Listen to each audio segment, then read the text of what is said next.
Selamat pagi. Pagi. That's all my Indonesian, I'm afraid. It is great to be here, and thank you so much for making this happen. I was just briefly introduced. Let me add a few words to that introduction. I've been a practicing scientist for 20 years now. In those 20 years, in order to make career progression, I had to publish papers. That is what you do as a scientist. Papers are the currency. Papers in international peer-reviewed journals is what is important here. Over the course of my career, it started slowly, as you will no doubt realize when you start publishing yourselves. But after a while, when you become more senior, you have students to work with, you have many collaborations, both in your institute perhaps, domestically and internationally, and after a while the papers start coming more naturally. I was looking at my publication list the other day, and we're up to 162 publications in peer-reviewed journals at this point. So I've published a few papers so far.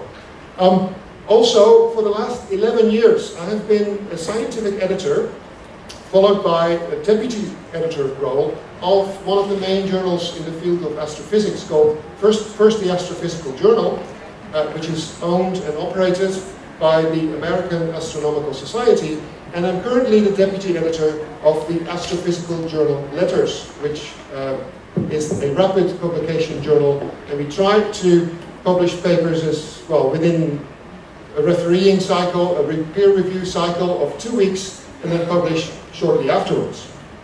So that's the background from which I'm speaking today. So as I said, it is very important as an academic to publish peer-reviewed journals, and in peer-reviewed journals, because that will allow you to make progress, to go from a low rank to a higher rank. So before I start, can I see a show of hands from anyone who has already published an article in a peer-reviewed journal? How many of you have published so far?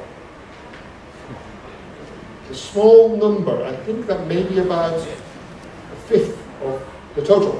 Okay, so hopefully, also for those of you who have published already, but certainly for those of you who have not yet published, hopefully this workshop today will be helpful.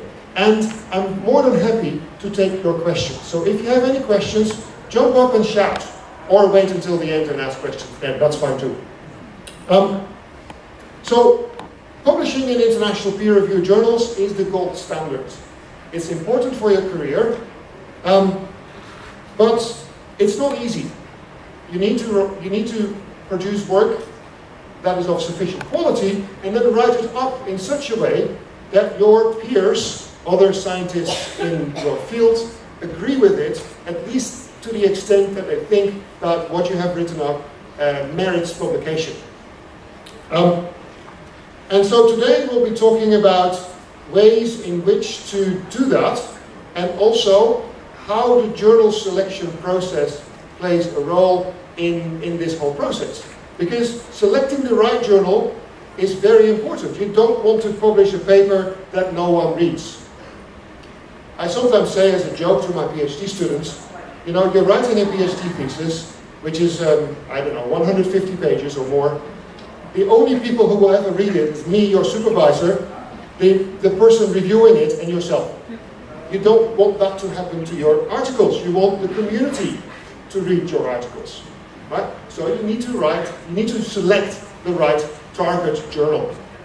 That's very important to keep in mind. Which journal am I targeting at? How do I do that?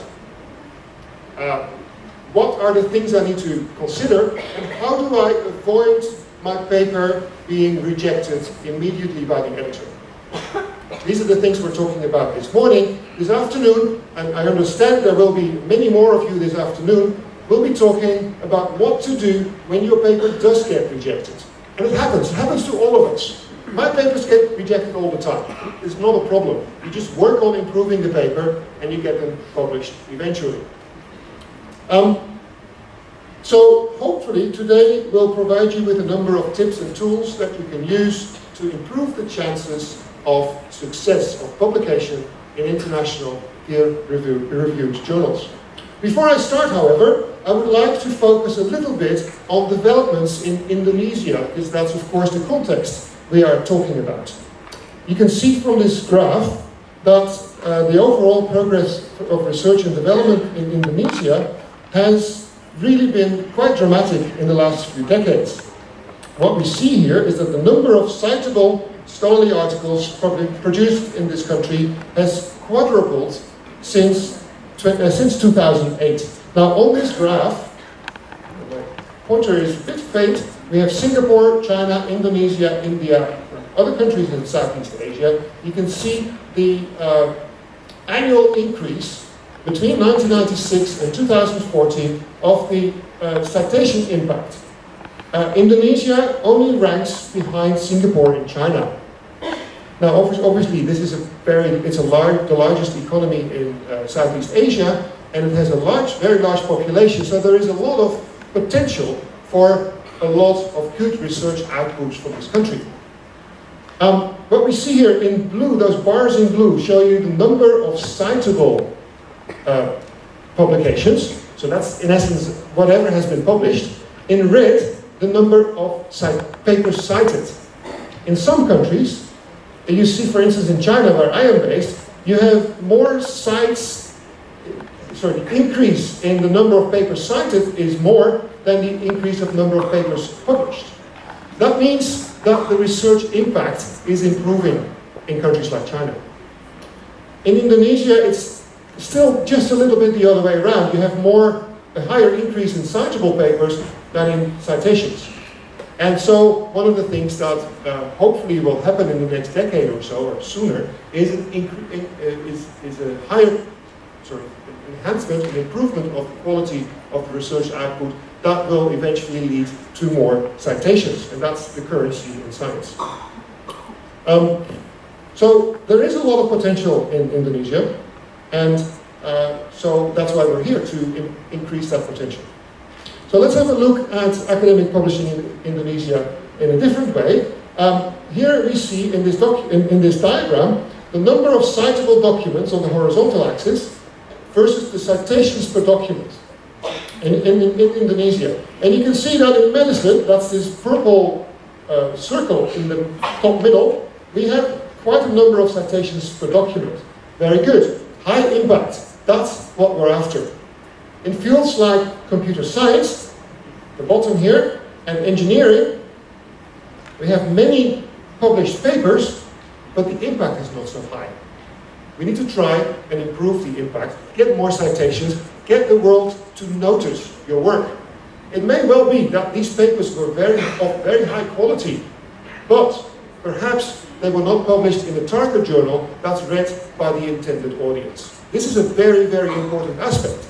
What is my audience, and how do I reach my audience? I want my work to be noticed on a short time scale, not 10 years down the road, within the next year, right? So for that, we need to pick the right journal, the journal that our intended audience reads, and that is of the right scope.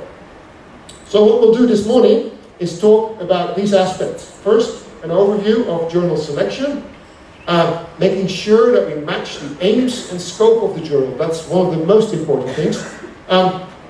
Making sure also that our work can be found by other people, colleagues in the field internationally, accessibility and discoverability.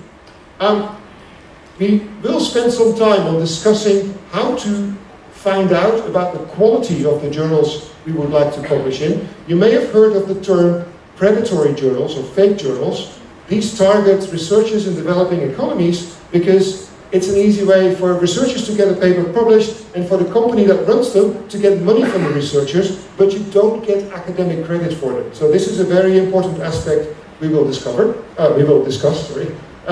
Also, we talk about the speed of publishing, which is important to some extent depending on your deadlines. Different publication models and other factors that will lead to your paper having a higher impact than if you submit it to just some random publication. So let's have a look at the role of journals. Here we have 5 ellipses that show you what journals do. Journals are more than just a way to publish a paper and then just leave it, okay? We see here that journals facilitate communication among researchers. You've done your research, you've got some interesting results, and you want to communicate that to your colleagues, which might lead to citations, or it might lead to proposals to collaborate on follow-up research. So this is a very important venue, just like conference presentations. Journals help set intellectual standards, particularly peer-reviewed journals, because your peers, referees, reviewers in the field will consider your work and give it a stamp of approval if it's good enough, and at that point you get published. Journals help the researcher advance in their career, as we just discussed. Some countries, some universities have a minimum number of published papers to allow you to make progress to the next rank, from, for instance, assistant to associate professor. Journals convey the results to the academic community. It's a long-term dissemination as opposed to conferences, which is shorter term. And then journals certify the authenticity of the research, and again, that's where the idea of peer review comes into play. So, the whole process is schematically shown here. We start with our research, obviously, otherwise we have nothing to publish. Then there are the two next steps are shown sequentially here with arrows, but I think they're actually done at the same time. You've done your research, then you start preparing your manuscript, but I think it's better to prepare your manuscript while already having the journal in mind. You don't start writing a paper before selecting the journal. That doesn't make any sense. Sorry, because suppose you want to publish in the top journal, one of the top journals, like Nature. Nature has very strict requirements as to the format of how you set up your paper. Very different from journals that are more specialized. And so it doesn't make sense to start writing your paper before you know which journal you're targeting. Right? So here we're talking about journal selection.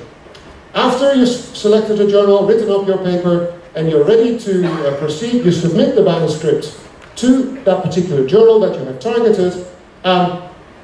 It goes possibly out to peer review. Most likely will require some revision following peer review, and then the final result will be either rejection or acceptance, and we'll talk about that later as well.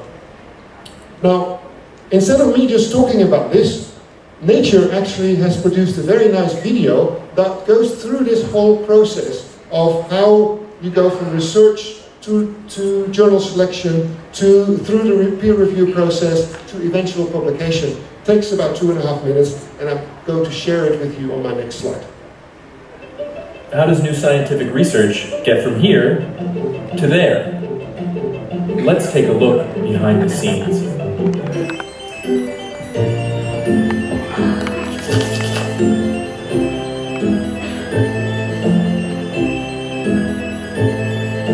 Every week, Nature receives around 200 online submissions. That works out to more than 10,000 manuscripts submitted every year, and Nature's team of in-house editors carefully considers each paper they receive. The most promising papers then pass through a rigorous peer review process, where international experts assess their novelty, validity, and significance. They often recommend revisions or additional analysis, and the editors work closely with the scientists and reviewers to improve the paper. Around 8% of submitted papers pass peer review and are selected by Nature's editors for publication. Once a paper is accepted, it goes into production, where a lot of things happen to it at once. Sub-editors make sure that every detail in the paper is perfect and that the scientific arguments are made clearly. Art directors design and customize the pictures and graphics. For some papers, leading scientists are commissioned to write additional commentary and analysis on the research, while the multimedia team records podcasts and shoots videos. And within a few weeks, the paper is finished and ready for the most important part of its life, publication. Nature's marketing and press teams publicize the research and organize press conferences to announce especially significant findings. The paper is also published digitally on mobile devices such as smartphones and tablets. And as always, it appears on Nature's website, which gets almost 8 million page views per month. But the life of a paper doesn't end there. Nature's focus on high-quality research means that the paper is read by many other scientists who will use the findings to inspire even more new research. Soon enough, the original paper gets cited in new ones. And its life goes on.